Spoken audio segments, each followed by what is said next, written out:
Hey guys, channel को subscribe कर लीजिए और वीडियो को लाइक कर दीजिए।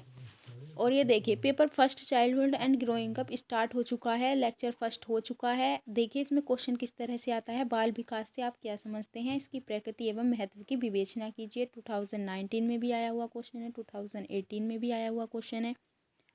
और जो इंट्रोडक्शन और कॉन्सेप्ट है वो हम फर्स्ट लेक्चर में समझ चुके हैं। तो हम इसमें देखिए, हमने पिछले वीडियो में क्या डिस्कस किया था कि बाल विकास क्या होता है, इसका मीनिंग्स क्या है, वो हम डिस्कस कर चुके हैं। और जो अलग अलग साइंटिस्ट हुए हैं उन्होंने क्या परिभाषाएं दी हैं, कौन कौन सी डेफिनेशन दी हैं, वो सब हम डिस्कस कर चुके हैं।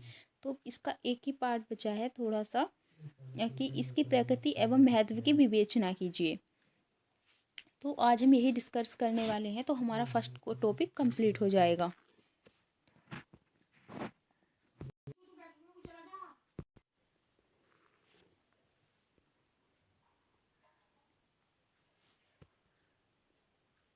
तो देखिए, सबसे पहले नेचर ऑफ चाइल्ड डेवलपमेंट, जो प्रकृति है चाइल्ड डेवलपमेंट की, जो चाइल्ड बाल विकास में जो प्रकृति है, जो नेचर है, वो कैसे प्रभाव डालता है।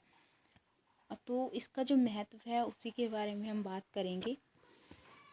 तो ये देखिए, बालक लगभग 9 मंथ तक और 280 डेज तक माँ के गर्भ में रहता है। तब से ही उसके विकास की प्रक्रिया प्रारंभ हो जाती है। उसके सभी अंग धीरे धीरे पुष्ट तथा विकसित होने लगते हैं। होता कैसे है, पिता के सूत्र प्लस माता का सूत्र, उससे क्या होता है, जीवोत्पत्ति होती है। और फिर क्या होता है, जो जीवोत्पत्ति होती है वो क्या रहता है, 9 मंथ तक वो जो है भ्रूण बन के रहता है, ठीक है। और धीरे धीरे क्या होता है, सभी अंग पुष्ट होकर बालक का स्वरूप ले लेते हैं। तो देखिए, जो मुनरो एक साइंटिस्ट हुए थे, मनोवैज्ञानिक हुए थे, तो उन्होंने कहा था परिवर्तन श्रृंखला की वह अवस्था जिसमें बच्चा भ्रूण अवस्था से लेकर प्रौढ़ अवस्था तक गुजरता है, उसमें बाल विकास में उसका अध्ययन किया जाता है। तो गैसेल के अनुसार विकास सामान्य प्रयत्न से अधिक महत्व रखता है। विकास का अवलोकन किया जा सकता है और किस सीमा तक इसका मापन एवं मूल्यांकन भी किया जा सकता है, मतलब किसी भी सीमा तक, ठीक है। और जिसके 3 रूप होते हैं, देख लीजिए, शरीर निर्माण, शरीर शास्त्र और व्यवहार के चिन्ह। अब देख लीजिए, इम्पोर्टेंस ऑफ चाइल्ड डेवलपमेंट क्या है, बाल विकास का जो महत्व है वो हम कैसे देखते हैं, किस चीज़ का इफ़ेक्ट बालक के विकास पर पड़ता है। तो ये देखिए, पहले उनके विकास को समझने की दृष्टि से कि हम समझ कैसे सकते हैं दृष्टि को।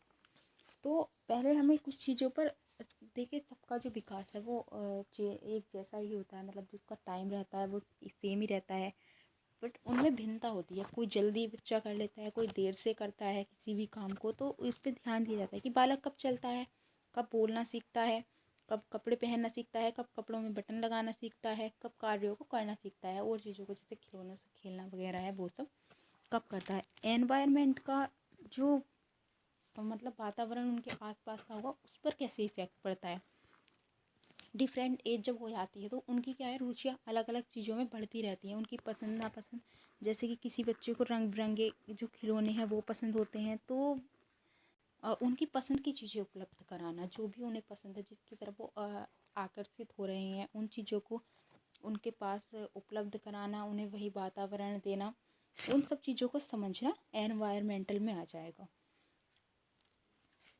अब और देखिए, व्यक्तित्व को समझने की दृष्टि से इसमें क्या होता है, व्यक्तित्व समझने के लिए उनकी आदतों को देखा जाता है कि सबका व्यक्तित्व जो है वो अलग अलग होता है। जैसे किसी को गुस्सा आता है, किसी को नहीं आता है। उस तरह से अगर कोई व्यक्ति असामान्य व्यवहार कर रहा है, बिहेवियर मतलब जो बच्चा है तो उसका बिहेवियर अलग है, थोड़ा चिड़चिड़ा सा है जैसा है, तो वो उसका कारण क्या है, उन चीज़ों को समझने की कोशिश की जाती है। तो मतलब पर्सनैलिटी डेवलपमेंट, उनका व्यक्तित्व क्या है।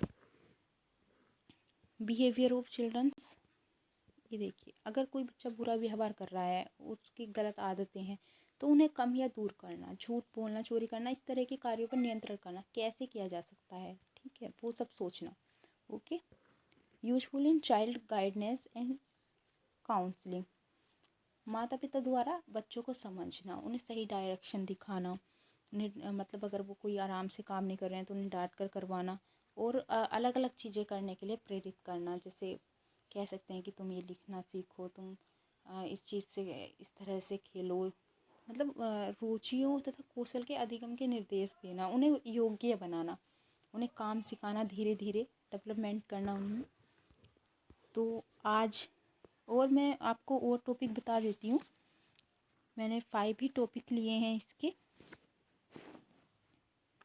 ये देखिए, शिक्षा की दृष्टि से जो टीचर होता है तो वो देखिए उसको अलग अलग कौशल, जब बच्चा स्कूल में जाने लगता है तो वो अलग अलग चीज़ों को सीखने लगता है और बच्चों के साथ में रहकर खेलने लगता है।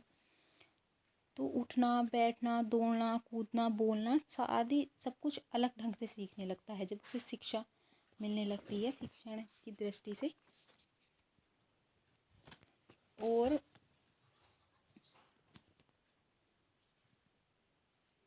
हमारा ये टॉपिक कंप्लीट हो चुका है 50 नंबर का। फर्स्ट लेक्चर जाके देख लीजिए तो आपके 50 नंबर पक्के हैं।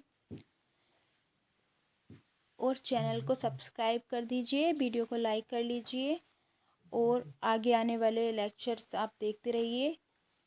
आपको रोज़ एक लेक्चर मिल जाएगा और तैयारी करते रहिए। और मैंने जो प्रीवियस ईयर के पेपर हैं वो भी अपलोड किए हुए हैं, तो आप उन्हें जाकर ज़रूर देख लें एक बार। इससे आपको काफ़ी हेल्प मिल जाएगी। Thank you.